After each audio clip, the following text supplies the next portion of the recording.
Hey guys, welcome back. So today we decided it was time to start tacking some Christmas projects. It does seem maybe a little early in the year still to be thinking about Christmas, but it's one of those things you need to start off early. So this project, we have grabbed our red fabrics because we are going to make cathedral windows. Alright, so I thought I would show you an example of cathedral windows that I've done in the past. This was the very first hand quilt I did.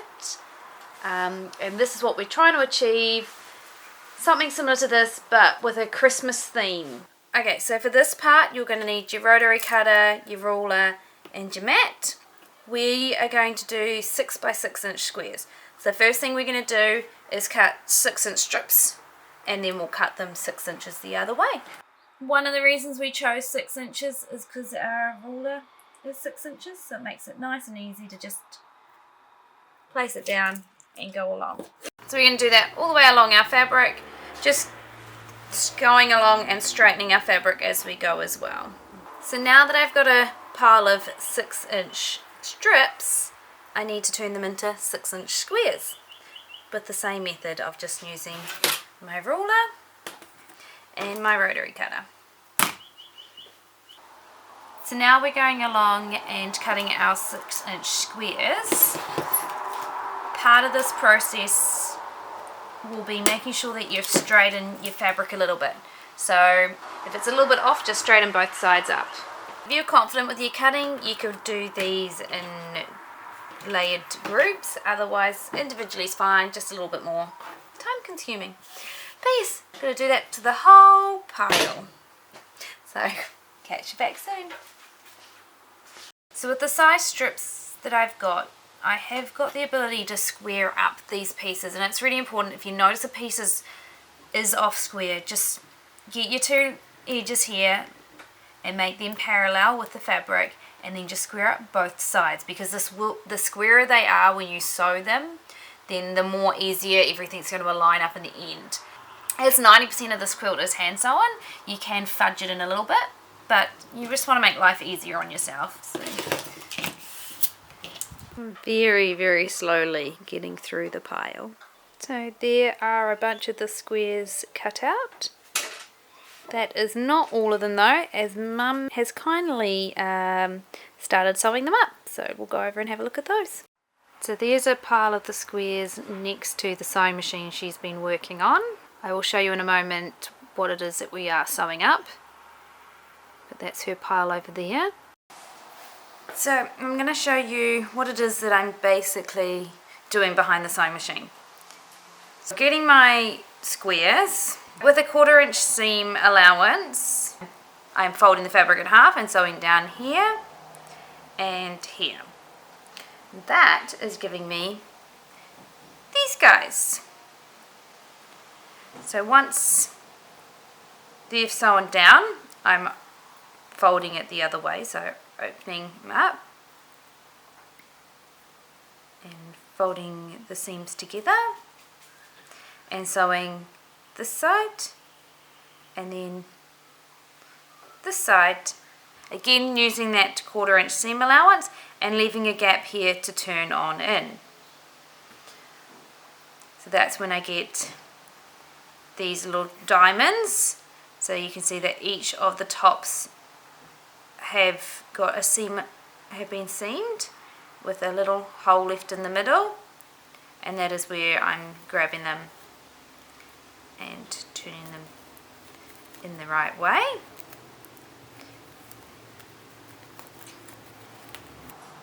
So once I've turned them in the right way, I'm poking each of the corners out .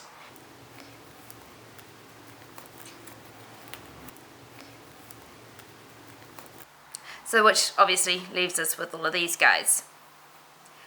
Now the next step from here is to iron this. You will start to notice at this stage that your squares aren't completely square anymore, but that is okay. As it's all hand sewn together, it is kind of fudged a little bit. So that's where we're at the moment. As you can see, I'm doing this process in groups. It just makes it faster. So now that the squares are at this stage, the rest is done by hand.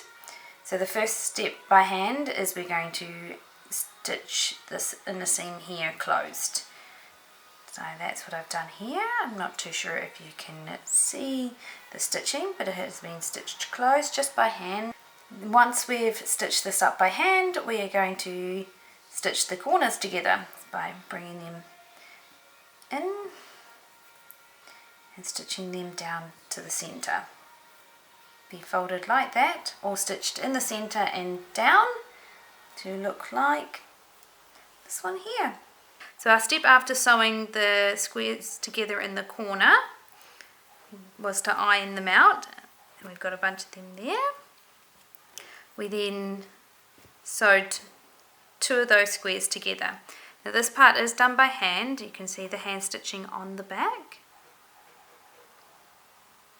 So we've got 2 together, and then I've done that several times, and then from there we sewed into 4s. Here's the group done as 4. That's the back of it, hand sewed together. So you probably can see there's just little tiny stitches there. The way I found it easy to do this, so I sewed my 2 together by just putting the 2 squares facing each other, and then just grabbing a needle and thread and just going through and around, picking up a little bit of the fabric on each side, just looping it over and pulling it through.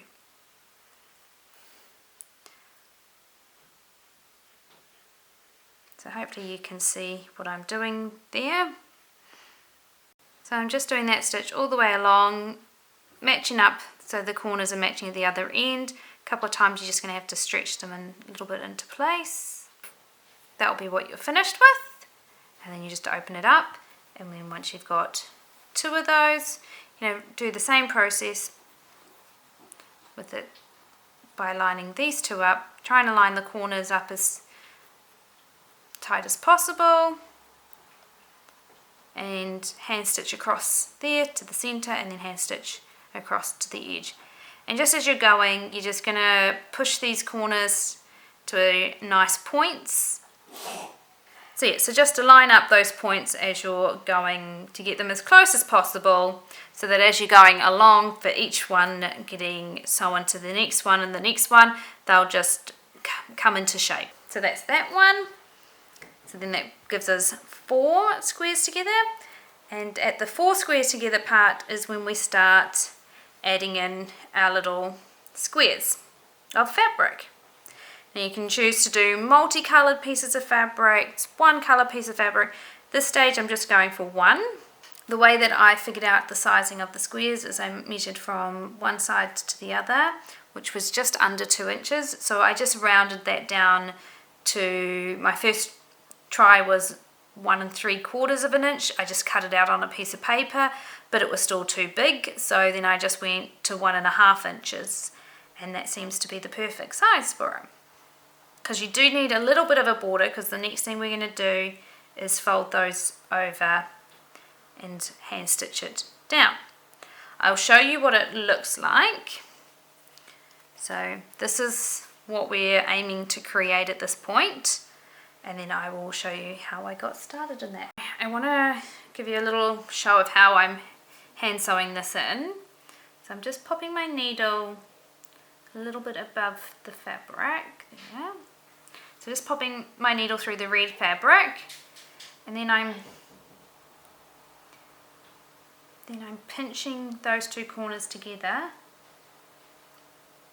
and sewing them up to create our little point.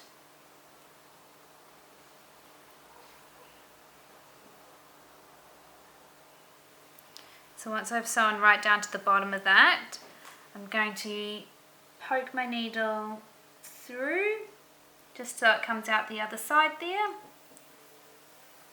And this is where I'm going to start hand sewing the patch actually down. So I'm going to press that down, just making sure that you've got enough of the fabric in underneath there, just tacking that in.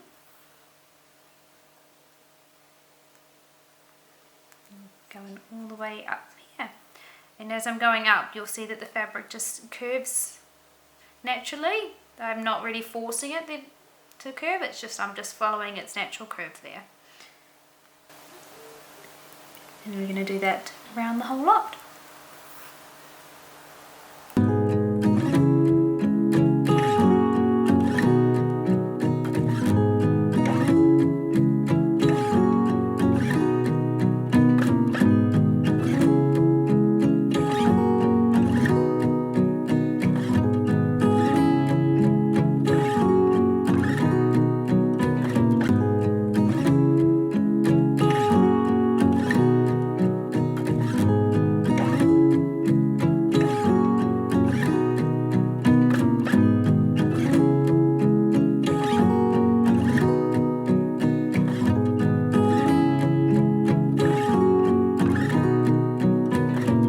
When you get to the end part here and you've done your last couple of stitches, for me the easiest way to tie off my cotton is just to poke it all the way through to the back, lining up with your hand stitches on the back, and then I just pick up a couple of those hand stitches from earlier and just tie it off, do a couple of single knots, and then just clip the thread, and that way they're hiding onto the back. Once we've started doing all 4 of them, the next step will be to sew those together, the next ones together, the next ones, to create the shape that you're after. Now at this point, if you would like, you can go into these squares as well and do exactly the same and put in more pieces of fabric. So again, it can be the same, you can continue on with the same fabric, you could change it to a different fabric, so it could look a bit like that if you want, or if you wanted to change it for a plainer fabric so that you've got some difference. Sorry, I don't have any other fabric with me, but that gives you a little bit of an idea on how you can work from there. So I'm going to post this video now to show you what I'm doing, how it's working. And then hopefully when I actually get it done, I can just put a little quick snippet at the end of it to show you what it looks like all complete.